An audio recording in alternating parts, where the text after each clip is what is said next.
जय हिंद बच्चों।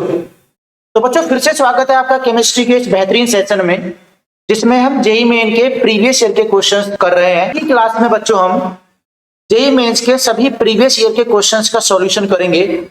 जैसा कि आपकी स्क्रीन पर ये क्वेश्चन दिख रहा है कि कंपाउंड एरोमेटिक इन नेचर, कौन सा कंपाउंड इन चारों में से जो बच्चों एरोमेटिक नेचर का शो करता है। अब आप सभी भली भांति जानते हैं कि एरोमेटिक नेचर जो शो करता है मेरे प्यारे बच्चों, वो एरोमेटिक नेचर शो करने के लिए चार कंडीशन हमने बहुत अच्छे तरह से पढ़ी हुई है। सबसे पहला कि कंपाउंड साइक्लिक होना चाहिए। दूसरा कंपाउंड बच्चों, दूसरा इसका नेचर होना चाहिए कि compound should be planar in nature. और प्लेनर में क्या होगा, each atom should be sp2 hybridised. तीसरी बात बच्चों यहां पर क्या होगा कि इसके अंदर कॉन्जुगेशन प्रेजेंट होना चाहिए। और कॉन्जुगेशन होगा तो बच्चों कॉन्जुगेशन का मतलब होता है alternation of double bond. Alternation of double bond होता है जहां पर उसी को कॉन्जुगेशन बोलते हैं। और fourth one is it should follow Huckel rule. Huckel के रूल को फॉलो करना चाहिए बच्चों, हकल रूल को फॉलो करना चाहिए। और हकल रूल क्या होता है, 4n+2 इज इक्वल टू होता है 5 इलेक्ट्रॉन्स। ध्यान रखिएगा, मतलब अगर एरोमेटिसिटी के लिए बच्चों ये ध्यान रखना है कि एरोमेटिसिटी के लिए 4n+2 अगर होता है किसी में पाई इलेक्ट्रॉन्स तो वो एरोमेटिक होगा। लेकिन अगर वहां पर 4n+2 ना होके 4n पाई इलेक्ट्रॉन होंगे तो बच्चों वो हमारा एंटी एरोमेटिक कैरेक्टर्स हो जाएंगे। एरोमेटिसिटी के लिए हकल रूल 4n+2, मतलब अगर मैं एंटी एरोमेटिक की बात करूंगा मेरे प्यारे बच्चों, तो वहां पर क्या होने वाला है कि अगर 4 के टेबल में आने वाली सभी डिजिट के इक्वल में अगर पाई इलेक्ट्रॉन्स मिलते हैं तो हमेशा एंटी एरोमेटिक होता है। बाकी साइक्लिक भी होगा, प्लेनर भी होगा, अल्टरनेशन ऑफ डबल बॉन्ड, बिल्कुल तीनों एकदम बिल्कुल मैच करेगा। लेकिन ये फोर्थ कंडीशन में अगर हकल रूल 4n+2 की तरह बिहेव कर रहा है तो इसका मतलब वो एरोमेटिक हो जाएगा बच्चों, वो एरोमेटिक हो जाएगा। लेकिन 4n+2 ना फॉलो करके वो 4n पाई इलेक्ट्रॉन्स को फॉलो करे तो बच्चों वो एंटी एरोमेटिक हो जाता है। और किसी भी एरोमेटिक कंपाउंड में अगर प्लेनर ना हो कोई भी कंपाउंड में कार्बन एटम तो बच्चों वो नॉन एरोमेटिक हो जाता है। तो मैं अगर चारों की चर्चा करूं, चारों में अगर देखूं यहां पर, तो बच्चों यहां देख पा रहे हैं कि ये साइक्लिक भी है और इसके अंदर 4n 2 इलेक्ट्रॉन यहां पर होंगे, 2 इलेक्ट्रॉन यहां पर और 2 इलेक्ट्रॉन यहां पर लोन पर पड़े तो 6 pi electron, this is the 4n+2 pi electron aromatic यहां पर होगा। दूसरा बच्चों यहां की बात करें तो बच्चों यहां पर क्या होगा, यहां पर ये CH2 ग्रुप लग रहे हैं, sp3 कार्बन लग रहे हैं। और मैंने क्या बोला कि sp3 कार्बन किसी भी कंपाउंड में दिखे तो इसका मतलब नॉन प्लेनर, तो बच्चों ये नॉन एरोमेटिक की तरह बिहेव करेगा। अगली बात करें यहां पर तो क्या बच्चों, यहां पर 4 पाई इलेक्ट्रॉन्स है, 4 पाई इलेक्ट्रॉन्स होता है तो बच्चों वो क्या करता है, एंटी एरोमेटिक कैरेक्टर शो करता है। ऐसे यहां पर भी 2 इलेक्ट्रॉन यहां पर, 2 इलेक्ट्रॉन यहां पर, तो this is also 4 pi electrons. तो बच्चों आप यहां पर देख पा रहे हैं केवल एक ही ऐसा कंपाउंड दिख रहा है जिसमें आपको 4n+2 इलेक्ट्रॉन को फॉलो कर रहा है। बाकी आप जानते हैं कि इसमें first is the correct option बच्चों। अगले क्वेश्चन की चर्चा अगर हम करें बच्चों तो यहां पर अगले क्वेश्चन में पूछ रहा है कि इसमें भी एरोमेटिक कंपाउंड कौन सा होगा चारों में से, उसकी बात यहां पर करना चाह रहा है। अब इसकी अगर बात करें बच्चों तो यहां पर आप देख पा रहे हैं कि इसमें अगर देखें कि साइक्लिक होना चाहिए, बिल्कुल साइक्लिक दिख रहा है। दूसरा प्लेनर होना चाहिए, लेकिन यहां पर sp2 कार्बन नहीं, यहां पर sp3 कार्बन है। तो बच्चों यहां पर तो sp3 कार्बन होगा तो ये नॉन एरोमेटिक हो जाएगा। अगली बात करें यहां पर सारा ये साइक्लिक भी है, प्लेनर भी है और 6 पाई इलेक्ट्रॉन भी आ रहे हैं तो मतलब ये एरोमेटिक होगा। अगली बात करें यहां पर भी 2 इलेक्ट्रॉन ये रहे, 2 इलेक्ट्रॉन ये रहे और 2 इलेक्ट्रॉन यहां पर, तो 6 पाई इलेक्ट्रॉन है, साइक्लिक है, प्लेनर है, कॉन्जुगेशन है, सब कुछ है और 6 पाई इलेक्ट्रॉन भी है, 4n+2 है, मतलब हकल रूल फॉलो कर रहा, दिस इज आल्सो एरोमेटिक। अगर इसकी बात करें बच्चों 2 इलेक्ट्रॉन यहां पर, 2 इलेक्ट्रॉन यहां पर प्लस चार्ज है तो 4 पाई इलेक्ट्रॉन है, एंटी एरोमेटिक होगा। तो बच्चों यहां पर बी और सी ऑप्शन दिख रहा है तो मतलब मैं यहां पर बोल सकता हूं fourth is the correct option. अगले क्वेश्चन की बात करें मेरे प्यारे बच्चों तो यहां पर भी क्वेश्चन को देखें समझें तो यहां पर आपको आइडिया लग जाएगा कि इसमें कह रहा है कि sodium hydride can be use as oxidising agent. Sodium hydride can be use as oxidising agent. बच्चों सोडियम मेटल के जितने भी हाइड्राइड मिलते हैं आपके, मेटल के जितने भी हाइड्राइड मिलते हैं मेरे प्यारे बच्चों, वो रिड्यूसिंग एजेंट होते हैं, ना कि वो ऑक्सीडाइजिंग एजेंट होते हैं। तो यहाँ पर बहुत बड़ी ब्लेंडर मिस्टेक कर रखी है कि यहाँ पर बोल रहा है कि ये ऑक्सीडाइजिंग एजेंट है। ऑक्सीडाइजिंग एजेंट नहीं होता है मेरे प्यारे बच्चों मेटल हाइड्राइड, तो वो तो रिड्यूसिंग एजेंट होता है। तो अगर स्टेटमेंट फर्स्ट ही रॉन्ग होता है तो आप यहाँ पर इसमें इसका ऑप्शन लगा सकते हैं। जब स्टेटमेंट फर्स्ट ही रॉन्ग हो तो बस ऑप्शन फोर्थ चला जाता है मेरे प्यारे बच्चों। तो इसका आंसर हमारा फोर्थ आंसर आपका मिल जाएगा।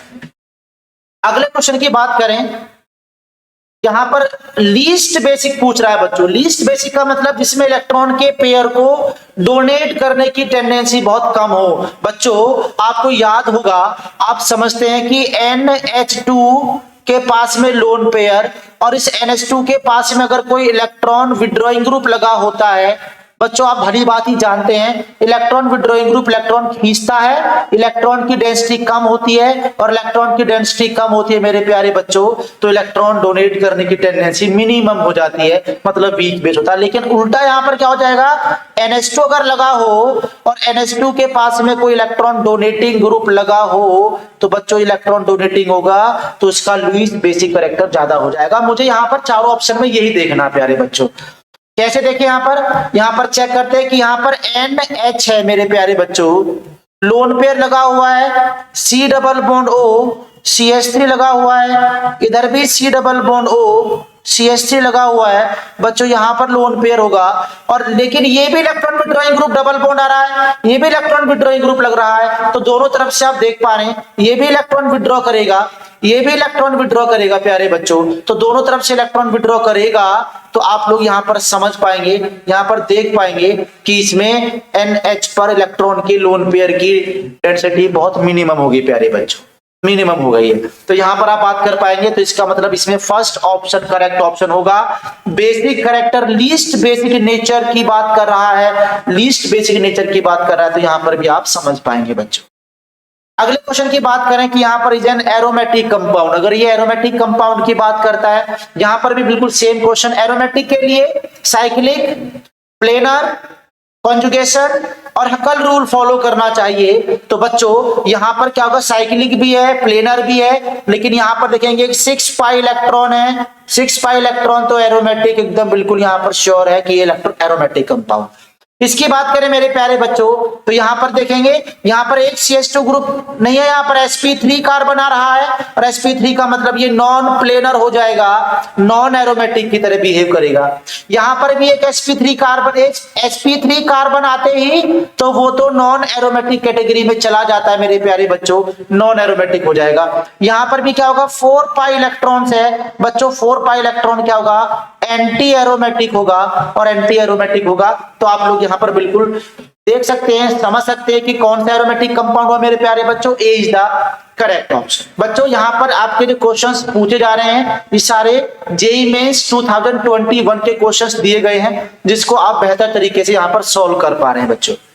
अगले क्वेश्चन की बात करें मेरे प्यारे बच्चों तो यहाँ पर समझ पाएंगे, इसमें कह रहा है कि यहाँ पर कोई रिएक्शन हुई और यहाँ पर ए कंपाउंड बना है, यहाँ पर बी कंपाउंड बना है। तो बच्चों इसके अकॉर्डिंग हमारा कार्बोकटायन एक तो ये बन रहा है जिसको 1 डिग्री कार्बोकटायन बोल रहे हैं, और यहाँ पर 2 डिग्री का कार्बोकटायन बन रहा है। पूछा है कि दोनों में से स्टेबल कौन है, तो बच्चों आप जानते हैं जो बी ऑप्शन है इसमें सेकेंडरी कार्बोकटायन आ रहा है, मतलब इसमें हाइपर कॉन्जुगेशन होंगे, और यहाँ पर हाइपर कॉन्जुगेशन 3 अल्फा हाइड्रोजन यहाँ है और 2 अल्फा हाइड्रोजन बच्चों यहाँ पर आ रहे हैं, तो टोटल 5 हाइपर कॉन्जुगेशन दिख रहे हैं। लेकिन यहां पर क्या होगा कि इस sp2 कार्बन के बगल में केवल एक sp3 कार्बन आ रहा है जिसपे 2 अल्फा हाइड्रोजन होंगे, तो इसका मतलब 2 हाइपर कॉन्जुगेशन दिख रहे हैं।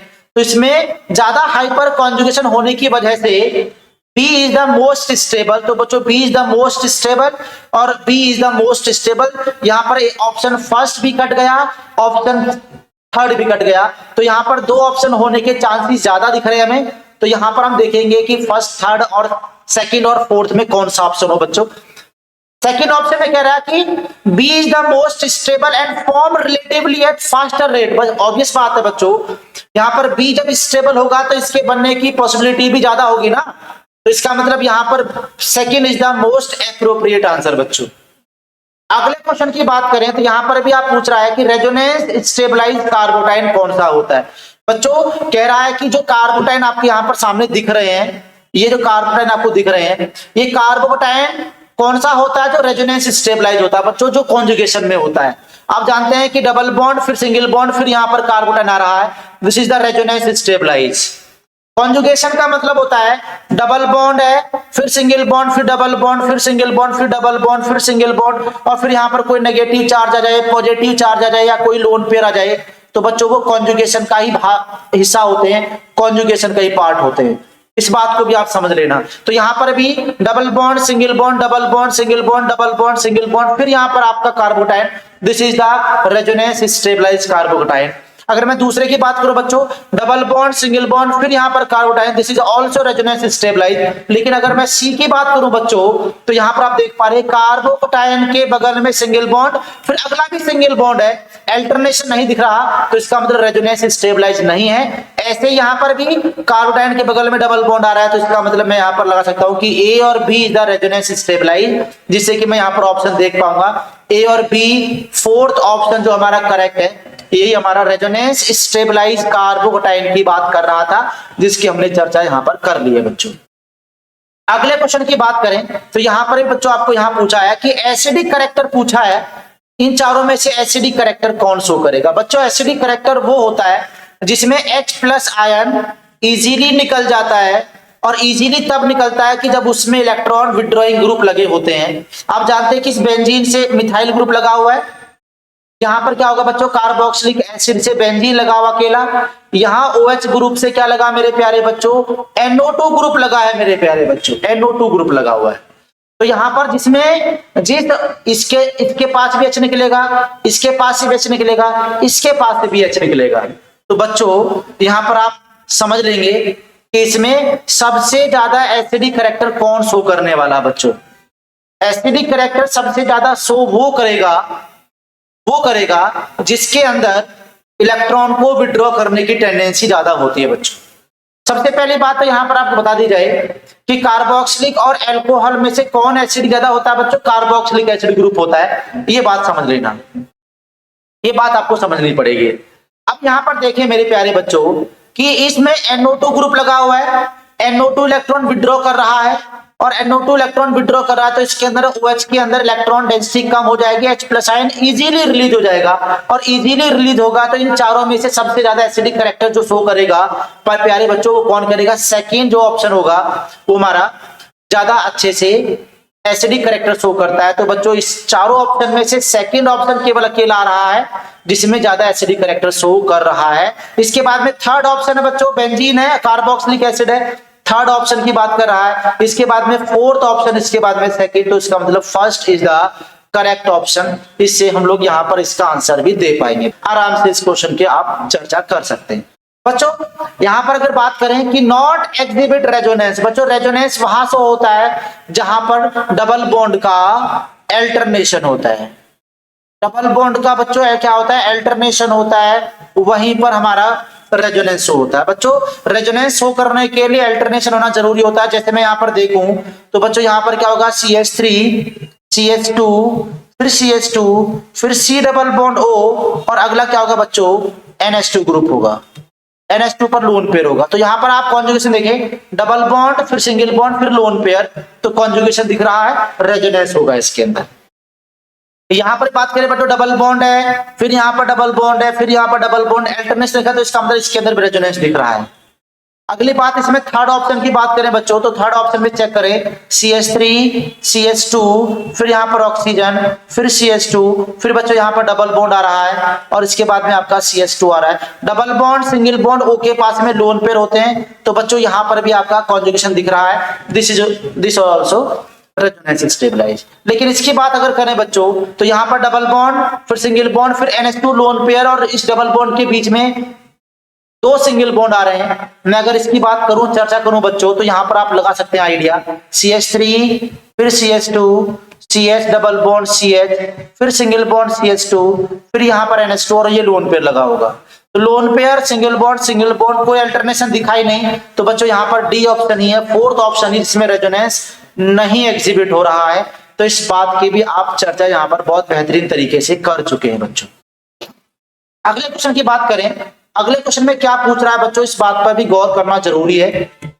यहां पर पूछ रहा है increasing tendency toward nucleophilic substitution reaction बच्चों। अरे न्यूक्लियोफिलिक सब्स्टिट्यूशन रिएक्शन वहां होती है जहां पर इलेक्ट्रॉन डेफिशिएंट सेंटर होता है, जहां पर इलेक्ट्रॉन डेफिशिएंसी होती है। कहने का मतलब ये है मेरा, मतलब इन चारों में से जिसके पास इलेक्ट्रॉन डेफिशिएंसी ज्यादा होगी वहां पर बच्चों न्यूक्लियोफाइल ज्यादा अच्छे से अटैक करेगा। तो अगर मैं इन चारों में से मॉलिक्यूल की बात करूं तो इस बेंजीन के पास में तीन NO2 ग्रुप लगे हुए हैं, ये भी इलेक्ट्रॉन विड्रॉ करेगा, ये भी इलेक्ट्रॉन विड्रॉ करेगा, ये भी इलेक्ट्रॉन को विड्रॉ करेगा। तो इस बेंजीन रिंग को ये मोर इलेक्ट्रॉन डेफिशिएंट करता चारों से, तो इसका मतलब मोर इलेक्ट्रॉन डेफिशिएंट हो जाता है। और जैसे मोर इलेक्ट्रॉन डेफिशिएंट हुआ तो इस पर न्यूक्लियोफाइल बहुत आसानी से खुशी खुशी इसके साथ रिएक्शन करने के लिए बेचैन रहता है। लेकिन थर्ड की बात करूं प्यारे बच्चों तो यहां पर दो NO2 ग्रुप लगे हुए हैं, तो इसकी कंपैरिजन में कम होगा। तो इसके बाद में पहले तो फोर्थ आएगा न्यूक्लियोफिलिक सब्स्टिट्यूशन रिएक्शन के लिए, इसके बाद में थर्ड आएगा, इसके बाद में एक NO2 ग्रुप लगा इलेक्ट्रॉन खींचेगा लेकिन इन दोनों कंपेयर में कम खींचेगा, इसके बाद में सेकेंड, और बच्चों फर्स्ट की बारी तो सबसे ही बाद में आएगी। तो यही हमारा न्यूक्लियोफिलिक सब्स्टिट्यूशन रिएक्शन के साथ में ऑर्डर रहेगा बच्चों। तो रेजोनेटिंग स्ट्रक्चर नॉट करेक्ट कह रहा है कि इनमें चारों में से जो रेजोनेटिंग स्ट्रक्चर बनाए बच्चों, इनमें से कौन सा रेजोनेटिंग स्ट्रक्चर स्टेबलाइज रहेगा, कौन सा नहीं रहेगा, कौन सा एग्जिस्ट करेगा। बच्चों रेजोनेटिंग स्ट्रक्चर की स्टेबिलिटी देखने के लिए हमने कुछ यहां पर मैंने आपको ट्रिक बताई थी। सबसे पहले चार्ज देखना, किसी भी कंपाउंड के ऊपर अगर बहुत सारे रेजोनेटिंग स्ट्रक्चर दे रखे हैं और उसकी स्टेबिलिटी आपको चेक करनी है, सबसे पहले चार्ज चेक करना है, जिस पर जितना चार्ज कम होगा वो उतना स्टेबल रेजोनेंस होगा। इसके बाद बच्चों क्या होगा, इसके बाद में नंबर ऑफ बॉन्ड देखते हैं, जिसमें नंबर ऑफ बॉन्ड जितने ज्यादा होंगे उसमें उतना ही रेजोनेटिंग स्ट्रक्चर स्टेबल रहेगा। थर्ड की बात करें बच्चों, इसके बाद में क्या देखते हैं, चार्ज लोकेशन देखते हैं, चार्ज एक्चुअल में कहां पड़ा हुआ है, चार्ज लोकेशन देखते हैं कि नेगेटिव चार्ज मोर इलेक्ट्रोनेगेटिव के ऊपर होना चाहिए, पॉजिटिव चार्ज इलेक्ट्रोपॉजिटिव के ऊपर होना चाहिए। और चौथी बात करेंगे चार्ज सेपरेशन, जितना चार्ज सेपरेशन होगा बच्चों, जितना चार्ज अपोजिट चार्ज एक दूसरे के नियर होने चाहिए, सेम चार्ज एक दूसरे के फार अवे होने चाहिए। तो बच्चों यहां पर चार्ज सेपरेशन। और पांचवी बात हम बात करते हैं स्टेबिलिटी ऑफ इंटरमीडिएट, जिस इंटरमीडिएट की बात की जाएगी। तो यह 5 फैक्टर से हम लोग किसी भी कंपाउंड की स्टेबिलिटी निकाल सकते हैं। पहले चार्ज देखते हैं बच्चों, अरे इस पे 2 पॉजिटिव 2 नेगेटिव, चारों पर 2 पॉजिटिव 2 नेगेटिव चार्ज आ रहे हैं, इसका मतलब इसकी तो बात नहीं करेंगे। नंबर ऑफ बॉन्ड, इसमें भी 2 डबल बॉन्ड, इसमें भी 2 डबल बॉन्ड, चारों में 2 डबल बॉन्ड, इसको भी छोड़ दो। चार्ज लोकेशन बच्चों, यहां पर चार्ज लोकेशन प्रेजेंट है, सेम चार्ज लोकेशन प्रेजेंट है। इसके बाद में चार्ज सेपरेशन की बात की जाए, कह रहा है कि लाइक चार्ज एक दूसरे के फार अवे होने चाहिए, लाइक चार्ज एक दूसरे के फार अवे होने चाहिए, और अपोजिट चार्ज अनलाइक चार्ज एक दूसरे के नियर होने चाहिए बच्चों। तो यहां पर चारों में से आप एक ऑप्शन देख पा रहे हैं कि पॉजिटिव चार्ज एक दूसरे के बिल्कुल नजदीक आ रहा है, बिल्कुल नियर आ रहा है। तो ऐसा कंपाउंड जिसके अंदर सेम चार्ज एक दूसरे के नजदीक आए, तो ऐसा रेजोनेटिंग स्ट्रक्चर लीस्ट स्टेबल होता है मेरे प्यारे बच्चों। और लीस्ट स्टेबल होगा तो इसका मतलब वही इनकरेक्ट कैटेगरी में जाएगा। तो चारों में से हम फोर्थ ऑप्शन को देख पाएंगे, लगा पाएंगे, समझ पाएंगे कि ये फोर्थ ऑप्शन एकदम करेक्ट आंसर है। अगले क्वेश्चन की बात करें मेरे प्यारे बच्चों, तो यहां पर भी इसका आंसर देख पाए। स्टेटमेंट फर्स्ट बोल रहा है, बहुत आसान क्वेश्चन, बहुत सिंपल क्वेश्चन कह रहा है कि orthonitrophenol steam volatile due to intramolecular hydrogen bonding. बिल्कुल सही बोल रहा है। ऑर्थोनाइट्रोफिनॉल जो होते हैं प्यारे बच्चों, वो स्टीम वोलेटाइल होते हैं क्योंकि इनके बीच में अपने अंदर ही H बॉन्डिंग बनाने की टेंडेंसी होती है। किसी दूसरे कंपाउंड के साथ में H बॉन्डिंग नहीं बनाएंगे तो हल्के से टेम्परेचर पर भी वो वोलेटाइल हो जाएगा, स्टीम में कन्वर्ट हो जाएगा। तो बिल्कुल करेक्ट पार्ट है ये वाला। क्यों होता है, इसका रीजन दे रखा है कि orthonitrophenol has high melting point due to hydrogen bonding. बच्चों मेल्टिंग पॉइंट हमेशा किसी कंपाउंड में उसकी सिमेट्री के वजह से होता है, ना कि उसकी हाइड्रोजन बॉन्डिंग की वजह से होता है। मेरी बात को ध्यान रखना, किसी भी कंपाउंड का बॉइलिंग पॉइंट डिपेंड करता है हाइड्रोजन बॉन्डिंग पर, लेकिन मेल्टिंग पॉइंट हमेशा उसकी सिमेट्री पर डिपेंड करता है। तो सेकंड स्टेटमेंट बच्चों इनकरेक्ट हुआ। यहाँ हाइड्रोजन बॉन्डिंग इसका रीजन दे रखा है, हाइड्रोजन बॉन्डिंग नहीं, वहां पर सिमेट्री होनी चाहिए। तो इसका मतलब क्या होगा बच्चों, इसके दोनों के अकॉर्डिंग हम लोग यहाँ पर लगा पाएंगे स्टेटमेंट सेकंड इनकरेक्ट है, और सेकंड इनकरेक्ट होगा तो बच्चों हमारा ऑप्शन भी क्या हो जाएगा, fourth is the correct option हो जाएगा। यही हमारा आंसर है, यही हमारा करेक्ट ऑप्शन रहेगा। तो बच्चों इसमें क्या बात करें, इसमें अगर इसकी बात करें बच्चों फिनाइल मिथाइल अमाइन की बात करें तो बच्चों इसका स्ट्रक्चर जो दिख रहा है ये कुछ स्ट्रक्चर ऐसे होगा, CH2NH2 होगा। This is the methyl phenyl amine. यहाँ पर क्या होगा, एनिलीन कह रहा है, डाई मिथाइल कह रहा है बच्चों, तो N इसके पास में यहाँ पर CH3 होगा, फिर यहाँ पर CH3 होगा, NN डाई मिथाइल एनिलीन होगा। और इसकी बात करें मेरे प्यारे बच्चों तो यहाँ पर आपका ये होगा बेंजीन, बेंजीन के ऊपर NH, फिर यहाँ पर आपका CH3 होगा। और मेरे प्यारे बच्चों यहाँ पर अगर बात कर रहा है ये बेंजीन अमाइन का मतलब बेंजीन के ऊपर NH2 लगा होगा, दिस इज कॉल्ड एनिलीन। तो चार कंपाउंड दिखा है, इसका करेक्ट ऑर्डर लगाना है बेसिक गिटार में। बहुत बेहतरीन क्वेश्चन, बहुत शानदार क्वेश्चन और बहुत ही खास और बहुत ही इंपोर्टेंट क्वेश्चन है बच्चों। अगर बात करूं मैं यहाँ पर इनके लोन पेयर जो प्रेजेंट होते हैं, इनके लोन पेयर जो प्रेजेंट होते हैं, इनके लोन पेयर जो प्रेजेंट होते हैं, ये रेजोनेंस में यूज होते हैं, ये रेजोनेंस में यूज होते हैं, रेजोनेंस में। तो इसका मतलब इन सभी के लोन पेयर जो होते हैं ना बच्चों वो कैसे होते हैं, डीलोकेलाइज्ड होते हैं। डीलोकेलाइज्ड का मतलब जो रेजोनेंस में यूज होते हैं, लेकिन अकेला ये मिथाइल अमाइन एनिलीन जो होता है इसका लोन पेयर रेजोनेंस में नहीं होता है। मतलब क्या होगा मेरे प्यारे बच्चों, ये इलेक्ट्रॉन को डोनेट करने की टेंडेंसी मैक्सिमम रहेगा, क्योंकि this is not the part of conjugation, resonance का कोई पार्ट नहीं होगा। तो इन चारों में से सबसे पहला, क्योंकि इनके लोन पेयर भी खर्च हो रहे रेजोनेंस में, रेजोनेंस में खर्च हो रहे हैं, लेकिन अकेला ए जो कंपाउंड है उसका ही लोन पेयर रेजोनेंस में खर्च नहीं हो रहा है, मतलब वो डोनेट करने की टेंडेंसी रख पा रहा है। तो इसका मतलब चारों में से सबसे पहला ऑप्शन ज्यादा होगा। बेसिक नेचर कौन शो करेगा, ए कंपाउंड शो करेगा, फिनाइल मिथाइल अमाइन जो होगा सबसे ज्यादा बेसिक नेचर शो करेगा। तो इन चारों में अगर चेक करूं बच्चों तो यहां पर हमारा fourth is the correct option. पहले ओ ए होगा, फिर इसके बाद दो मिथाइल ग्रुप होने की वजह से इसमें इलेक्ट्रॉन डोनेट करने की थोड़ी बहुत टेंडेंसी बढ़ जाती है। यहाँ पर एक मिथाइल ग्रुप है, डोनेट करेगा तो थोड़ी और कम हो जाएगी, लेकिन इसमें कोई इलेक्ट्रॉन डोनेट करने वाला कुछ अदर ग्रुप लगा ही नहीं है, तो सबसे कम लास्ट में चला जाएगा। तो fourth is the correct option, fourth is the correct answer बच्चों। तो इस तरीके से हम लोग यहाँ पर भी इसका डिस्कशन कर सकते हैं। अगले क्वेश्चन की बात करें मेरे प्यारे बच्चों तो यहाँ पर भी हम देख पाएंगे, इसमें कह रहा है स्टेबिलिटी ऑफ कार्बोटाइन की बात कर रहा है बच्चों। और आप जानते हैं सभी में स्टेबिलिटी कार्बोटाइन की, तो आप जानते हैं बेंजाइल कार्बोटाइन है, तो इसमें नो डाउट सबसे पहले जो होगा स्टेबल होगा ए, बाकी सारा। और इन चारों ऑप्शन से चेक कर पाएंगे कि ए जो है ए में दिख रहा है, तो बच्चों इसका थर्ड ऑप्शन जो होगा वो हमारा करेक्ट दिखने वाला है, थर्ड ऑप्शन हमारा करेक्ट होने वाला है बच्चों। अगला क्वेश्चन 2021 का जेईई मेंस में क्वेश्चन पूछा हुआ है बच्चों, hyper conjugation is the permanent, बिल्कुल करेक्ट है, परमानेंट इफेक्ट होता है। Hyper conjugation, inductive effect, mesomeric effect, resonance effect, ये सारे परमानेंट इफेक्ट होते हैं बच्चों।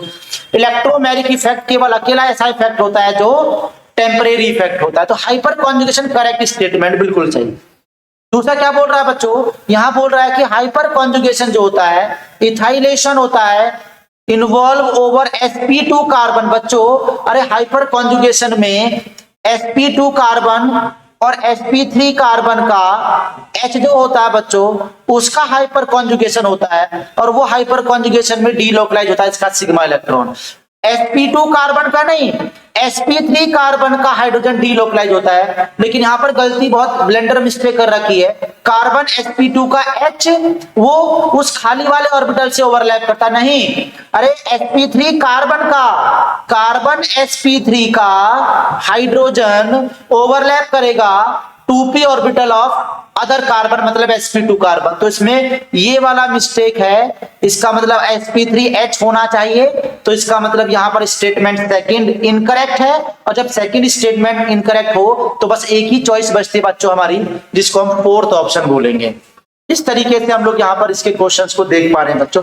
अगले क्वेश्चन की बात करें, ये हमारा जेईई मेंस में 2021 का क्वेश्चन है, बहुत इंपोर्टेंट क्वेश्चन है बच्चों, मेमोरी बेस्ड क्वेश्चन है। टेस्ट कह रहा है which of the following test used for the identification of functional group in organic compound does not use copper reagent. बच्चों ध्यान रखना, Barfoed test, biuret test, Benedict test, ये तीनों टेस्ट होता है ना कॉपर कंटेनिंग रिएजेंट होता है, जिससे कॉपर कंटेनिंग रिएजेंट होता है, जिससे ये टेस्ट शो करते हैं। बाइयूरेट टेस्ट जो होता है वो पेप्टाइड टेस्ट करता है, बेनेडिक्ट टेस्ट होता है वो कॉपर टेस्ट होता है, और बारफोर्ड टेस्ट होता है वो भी। लेकिन सेलिवेनॉफ टेस्ट जो होता है ना वो कॉपर कंटेनिंग रिएजेंट नहीं होता है, याद रखना, कॉपर कंटेनिंग रिएजेंट याद नहीं होता। लेकिन ये तीनों कंपाउंड जो होंगे ना ये कॉपर कंटेनिंग रिएजेंट से ऑर्गेनिक फंक्शनल ग्रुप को टेस्ट करते हैं, उसमें यूज करते हैं बच्चों। तो बच्चों इस तरीके से हमने जेईई मेंस के 2021 के सभी क्वेश्चंस का सॉल्यूशन कर लिया है, और इन सभी क्वेश्चन से आपको आइडिया लग पा रहा है कि हमारे इस चैप्टर में, जीओसी चैप्टर में एरोमेटिसिटी का बहुत बड़ा रोल है, और एरोमेटिसिटी के बार बार क्वेश्चन पूछे जा रहे हैं बच्चों।